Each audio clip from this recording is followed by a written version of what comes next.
Most people don't want to stop and take the time to consider where the clothes on their back or the shoes on their feet are really coming from. But the reality could very well be the origins of these products is more sinister than any of us wish to ponder. Sweatshop labor, the violation of human rights, and the exploitation of the disadvantaged and uneducated.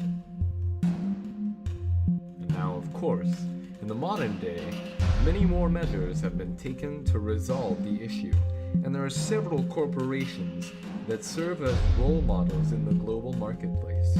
However, this issue still exists today, and many workers in overseas factories make below a livable wage.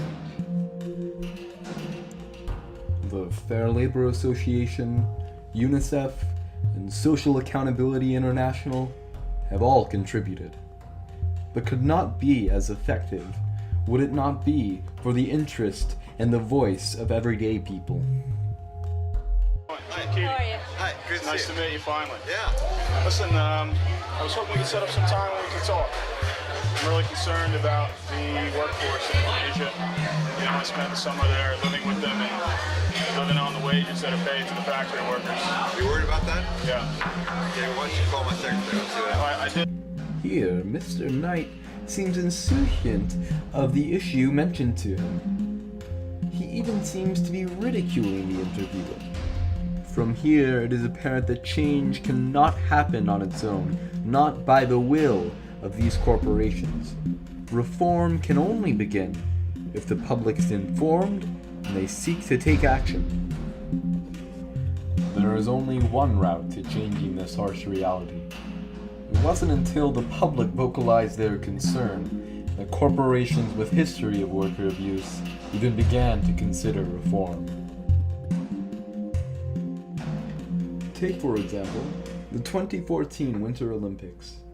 Americans were upset that Olympian uniforms were to be made in China by Ralph Lauren, not solely because it injured their pride, but also because there was a genuine concern about the conditions of Chinese factories where the clothes were being made. Consequently, because the people were so vocal, Ralph Lauren was convinced to move production to the United States. Although they were not pressured enough into disclosing the locations of the factories in China, they were still, however, pressured by the people to take action. Keep in mind, this is after all the reason many of your clothes can be sold at such relatively cheap prices. Because some hard-working people are underpaid on livable wages. And if you think this happens only in overseas countries, India, Bangladesh, or China, think again. One of the most notable cases was in 1995, El Monte, California. 74 Thai workers living and laboring in unspeakable conditions were discovered as this potential sweatshop was raided by government forces. Think, by being aware and taking action, you could be saving the life of someone in your local area. It begins at the level of the individual.